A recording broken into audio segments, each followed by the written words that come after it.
Hi ನಮಸ್ಕಾರ ಎಲ್ಲರಿಗೂ.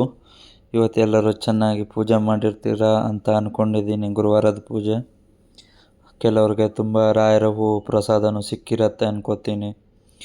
ಹಾಗೆ ರಾಯರಿಗೆ ಆಡಂಬರದ ಪೂಜೆ ಅಂದರೆ ತುಂಬ ಇಷ್ಟ ಆಗಲ್ಲ. ನಿಮ್ಮ ಇಷ್ಟಾರ್ಥ ಹೇಗಾಗತ್ತೋ, ನಿಮ್ಮ ಕೈಯಲ್ಲಿ ಎಷ್ಟಾಗತ್ತೋ ಆ ಪ್ರಮಾಣದಲ್ಲಿ ನೀವು ಸೇವೆಯನ್ನು ಮಾಡಿ. ರಾಯರಿಗೆ ಅದು ಮಾಡಬೇಕು ಇದು ಮಾಡಬೇಕು ಅಂತ ನಿಮ್ಮ ಕೈಯಿಂದ ಮೀರಿ ಮಾಡಲಿಕ್ಕೆ ಹೋಗಬೇಡಿ.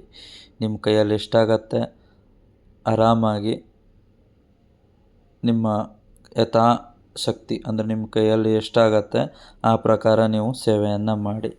ಇವತ್ತು ಒಂದು ವಿಷಯ ಹೇಳಬೇಕು ಅಂದ್ಕೊಂಡಿದ್ದೆ. ನನ್ನ ಜೀವನದಲ್ಲಿ ತುಂಬ ಈ ಥರ ನಡೆದಿದೆ. ಈ ಒಂದು ಮಂತ್ರದಿಂದ ತುಂಬ ಮಹಿಮೆನೇ ಆಗಿಬಿಟ್ಟಿದೆ. ಇವತ್ತು ಕೂಡ ಆಗಿದೆ ಅನ್ನೋಕ್ಕೆ ನಿಮ್ಮ ಜೊತೆ ಹಂಚ್ಕೊಳ್ಳಿಕ್ಕೆ ಇಷ್ಟಪಡ್ತೀನಿ. ಅದು ಏನಂದರೆ, ರಾಯರ ಈ ಒಂದು ಮಂತ್ರ ಇದೆಯಲ್ಲ, ಅಷ್ಟಾಕ್ಷರ ಮಂತ್ರ, ಇದನ್ನು 108 ಸಾರಿ ಹೇಳಿದರೆ ತುಂಬ ನಿಮ್ಮ ಎಷ್ಟೇ ಕಷ್ಟ ಇರಲಿ, ಏನೇ ಇರಲಿ, ನೀವು ಮನಸ್ಸಿನಲ್ಲಿ ಏನೇ ಅಂದ್ಕೊಂಡಿದ್ರೂ ಇದು ನೆರವೇರುತ್ತೆ. ಸುಲಭವಾಗಿ ಸರಳವಾಗಿ ನೆರವೇರುತ್ತೆ. ಈ ಒಂದು ಸರಳ ಮಂತ್ರ ಯಾವುದು ಅಂದರೆ, ಓಂ ಶ್ರೀ ರಾಘವೇಂದ್ರಾಯ ನಮಃ ಅಂತ ಪ್ರತಿದಿನ ಹೇಳಿದರೆ ತುಂಬ ಒಳ್ಳೆಯದು. ಪ್ರತಿದಿನ ಹೇಳಲಿಕ್ಕೆ ಆಗಿಲ್ಲ ಅಂದ್ರೂ ನೀವು ಗುರುವಾರದ ದಿನ ತಪ್ಪದೇ ಹೇಳಿ. ಯಾಕೆ ಅಂದರೆ ಈ ಮಂತ್ರದಿಂದ ನಿಮ್ಮ ಎಷ್ಟೇ ಕಷ್ಟಗಳಿದ್ರೂ, ಯಾವುದೇ ಒಂದು ಸಮಸ್ಯೆ ಇದ್ರೂ ಬಗೆಹರಿಯುತ್ತೆ ಅಂತ. ಯಾಕೆ ಅಂದರೆ ಇದಕ್ಕೆ ನಾನೇ ಸಾಕ್ಷಿ. ಅಂದರೆ ಇವತ್ತು ನಾನೇ ಕಣ್ಣಾರೆ ನನ್ನ ಅನುಭವಕ್ಕೆ ಬಂದಿದೆ ಇದರಿಂದ. ಸರಿನಾ? ಆದ್ದರಿಂದ ನಿಮಗೆ ಈ ಒಂದು ಮಂತ್ರವನ್ನು ಹೇಳೋಣ ಅಂತ ಅಂದ್ಕೊಂಡೆ. ತುಂಬ ಸರಳವಾದ ಮಂತ್ರ.